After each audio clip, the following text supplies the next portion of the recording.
ഹരേ കൃഷ്ണ. ഹരേ ഗുരുവായൂരപ്പ ശരണം. നാളെ കർക്കിടകം 1, രാമായണ മാസം ആരംഭമായി. സൃഷ്ടികർത്താവായ ബ്രഹ്മദേവൻ ഒരിക്കൽ ഒരു വിശിഷ്ടമായ കൃതി രചിക്കണമെന്നൊരു ആഗ്രഹം തോന്നി. 100 കോടി ശ്ലോകങ്ങളുള്ള ഗ്രന്ഥവും പൂർത്തിയാക്കി വിരിഞ്ചൻ.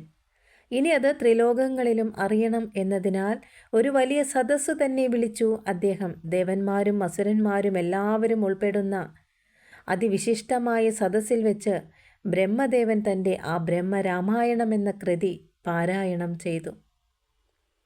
അവിടെ കൂടിയിരുന്ന സദസ്സിനെ ആത്മീയമായ ലഹരിയിൽ ആറാടിച്ച ആ മനോഹരമായ ഗ്രന്ഥം ഞങ്ങൾക്ക് വേണം എന്ന അവകാശവാദവുമായി ദേവാസുരന്മാരും മനുഷ്യരും തമ്മിൽ അവിടെ വെച്ച് തർക്കം തുടങ്ങി എന്നാണ് പറയുന്നത്. പണ്ടൊക്കെ മനുഷ്യർക്ക് ദേവലോകത്തേക്ക് അനുവാദമുണ്ടായിരുന്നു. അതുകൊണ്ടാണ് ഇവിടെ ദേവാസുരന്മാരും മനുഷ്യരും തമ്മിൽ തർക്കം തുടങ്ങി എന്നൊരു കാര്യം സൂചിപ്പിച്ചിരിക്കുന്നത്.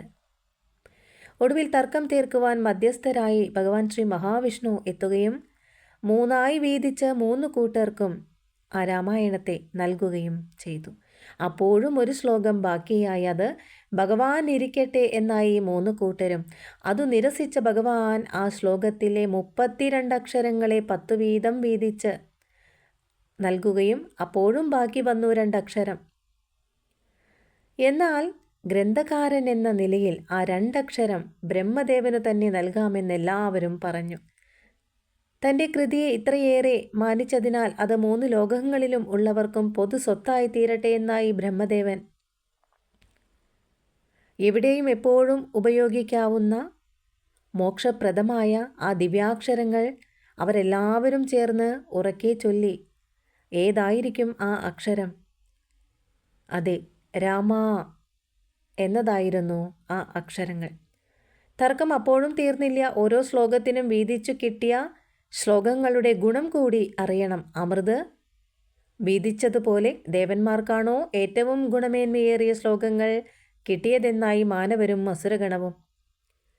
ഉടൻ തന്നെ ഒരു വലിയ തുലാസ് അവിടെ പ്രത്യക്ഷപ്പെട്ടു. 3 കൂട്ടർക്കും കൂടി കിട്ടിയ ഗ്രന്ഥ ശ്ലോകങ്ങൾ തുലാസിൻ്റെ ഒരു തട്ടിൽ വെച്ചു.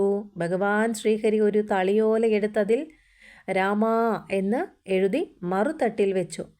പെട്ടെന്ന് ആ തട്ടു താണു. കുന്നുകണക്കെ ശ്ലോകക്കെട്ടു നിറഞ്ഞ തട്ട് ഉയർന്നു. ഭഗവാൻ ആ അത്ഭുത കാഴ്ചയെ ഇങ്ങനെ വിശദമാക്കി. നിങ്ങളുടെ സർവ്വശ്ലോകത്തേക്കാൾ മൂല്യവും മഹത്വവും രാമനാമത്തിന് ഉണ്ടെന്ന് ബോധ്യമായില്ലേ? അജ്ഞാനത്തിൻ്റെ ഇരുട്ട് അകറ്റാനുള്ളതും പ്രകാശത്തിലേക്ക് നയിക്കുന്നതുമായ ദിവ്യ നാമമാണ്, ദിവ്യമായ പ്രാർത്ഥനയാണ് രാമ എന്ന നാമം. തത്സമയം ഭഗവാൻ ശിവശങ്കരൻ രാമ എന്ന 2 അക്ഷരം സ്വന്തം നാവിലേക്ക് ഏറ്റുവാങ്ങി. അങ്ങനെ ധ്യാനനിരതനായിപ്പോയ സാക്ഷാൽ പരമേശ്വരൻ രാമനാമം ജപിക്കുന്നുവെന്നാണ് സങ്കല്പമല്ല, ശരി തന്നെയാണ്. രാമായണ രചനയ്ക്ക് മുൻപ് തുഞ്ചത്തെഴുത്തച്ഛൻ ഇക്കാര്യം പ്രത്യേകം പറയുന്നുണ്ട്. പ്രപഞ്ച സൃഷ്ടിനാഥനായ ബ്രഹ്മദേവൻ ആദ്യമായി രചിച്ച മഹാകാവ്യമാണ് ബ്രഹ്മരാമായണം. രാമായണത്തിലെ കഥാനായകനാകട്ടെ മര്യാദാ പുരുഷോത്തമനെന്ന് കീർത്തി കേട്ട ശ്രീരാമചന്ദ്ര മഹാപ്രഭുവും ആ രാമ എന്ന മന്ത്രം സദാ ജപിക്കുന്നു. ജഗദീശ്വരനായ പരമശിവൻ ഇങ്ങനെ ത്രിമൂർത്തി ഐക്യത്തിൻ്റെ പ്രതീകമായ രാമമന്ത്രം കലിയുഗത്തിൽ മനുഷ്യർക്ക് ദിവ്യതയിലേക്ക് ഉയരുവാനുള്ള ആത്മസാധനയായാണ് മാറിയത്. നമ്മൾക്കും വേണ്ടേ ആ ഒരു സാധന? ഒരു നാമവും ജപിച്ചില്ല എങ്കിലും യാതൊരു കുഴപ്പവുമില്ല.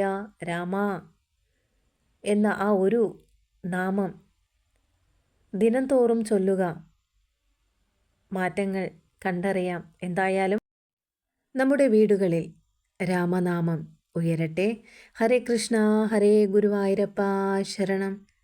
സർവത്ര നാമസങ്കീർത്തനം. ഗോവിന്ദ ഗോവിന്ദ.